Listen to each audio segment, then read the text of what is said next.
അനിമോളും അഭിലാഷും കൂടെ സംസാരിച്ചുകൊണ്ടിരിക്കുമ്പോൾ അവിടെ ലക്ഷ്മി വരുന്നുണ്ട്. അപ്പോൾ അവർ ഈ വിഷമങ്ങൾ, അനിമോളുടെ വിഷമങ്ങളെക്കുറിച്ച് അഭിലാഷിനോട് പറഞ്ഞുകൊണ്ടിരിക്കുകയാണ്. ഇങ്ങനെ എല്ലാവരും എന്നെ ഒറ്റപ്പെടുത്തുന്ന എന്നൊക്കെ പറഞ്ഞുകൊണ്ടിരിക്കുകയാണ്. അപ്പം ലക്ഷ്മി വരുന്നുണ്ട്.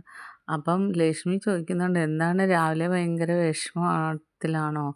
എന്തിനാണ് ഈ വിഷമിക്കുന്നത്? ഇത്രയും ദിവസം നീ നിന്നില്ലേ, പിന്നെ ഇനിയിപ്പോൾ 2-3 ദിവസമല്ലേ ഉള്ളൂ, നീ നല്ല സ്ട്രോങ് പ്ലെയറാന്നൊക്കെ പറയുന്നു. പറഞ്ഞു, എനിക്ക് വിഷമം വന്നു കഴിഞ്ഞാൽ വീട്ടിൽ വെച്ച് എൻ്റെ അച്ഛനോ അമ്മയോ ചേച്ചിയോ ഒന്ന് കെട്ടിപ്പിടിച്ച് കഴിഞ്ഞാൽ എൻ്റെ വിഷമം മാറും. അപ്പം എത്ര വിഷമമാണെങ്കിലും അതങ്ങ് മാറിക്കിട്ടും. ഞാനപ്പോൾ ഇവിടെ വരുന്നപ്പം ശൈത്യയോട് പറഞ്ഞായിരുന്നു, ശൈത്യമായിട്ട് ഇവിടെ വന്ന സമയത്ത് കൂട്ടായപ്പം ഞാൻ പറഞ്ഞു, എനിക്കിങ്ങനെ വിഷമം വരുമ്പം നീ എന്നെ ഒന്ന് കെട്ടിപ്പിടിച്ചാൽ മതി, എൻ്റെ വിഷമം മാറുമെന്ന് പറഞ്ഞിട്ടുണ്ടായിരുന്നു.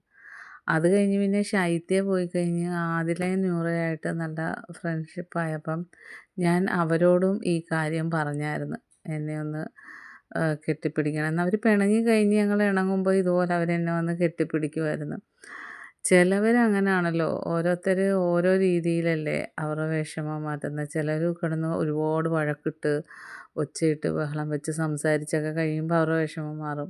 ചിലർ എന്തെങ്കിലും എടുത്ത് എറിഞ്ഞ് പൊട്ടിക്കും, ദേഷ്യം വരുമ്പോൾ ആ കലിയിൽ എന്തെങ്കിലും ചെയ്യും. അങ്ങനെ പലരും പല രീതിയിലാണല്ലോ.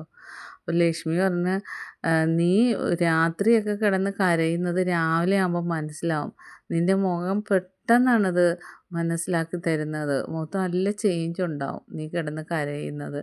അപ്പം അഭിലാഷ് പറഞ്ഞ്, നീ ഇവിടെ വന്നിരുന്ന് കരയുന്നതൊക്കെ ഞങ്ങൾ കണ്ടിട്ടുണ്ട്, നീ ഒരുപാട് പ്രാവശ്യം ഇവിടെ വന്ന് കരഞ്ഞിട്ടില്ലേ?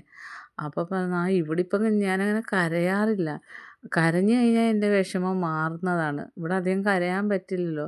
പിന്നെ ചില ദിവസം രാത്രി ഇരുന്ന് കരയും. ഇവിടെ കഴിഞ്ഞ ദിവസം ഞാൻ ഇതുപോലെ എല്ലാവരും വന്ന് എൻ്റെ നേരെ ഈ പ്രശ്നങ്ങളുണ്ടാക്കിയപ്പോൾ ഞാൻ രാത്രി കിടന്നിട്ട് ഞാൻ കരഞ്ഞത്. അപ്പോൾ ലക്ഷ്മി പറയണേ, ഞാനാണെങ്കിൽ കാറിലിരുന്ന് കരയല്ല, എൻ്റെ റൂം അടച്ചിട്ട് കരയും. പിന്നെ നമ്മൾ സിനിമ കാണുമ്പോഴൊക്കെ ഒരു സങ്കടം വരുമല്ലോ, അങ്ങനെ ഞാൻ കരയും. അല്ലാതെ ഒന്നും ഞാൻ പിടിച്ച് നിൽക്കാൻ പറ്റുന്ന പരമാവധി ഞാൻ പിടിച്ച് നിൽക്കും. അപ്പോൾ അനിമോൾ പറയും, ഞാനിപ്പം പുറത്തെ കാര്യങ്ങളൊന്നും ചിന്തിക്കാറില്ല. ഇവരെ പുറത്തെ കാര്യങ്ങളൊക്കെ ഇങ്ങനെ പറയുന്നത് ഞാൻ കേട്ട്, ആര്യനൊക്കെ പറയുന്നതും എല്ലാം കേട്ട് ഞാനതൊന്നും ഇപ്പം ചിന്തിക്കാറില്ല.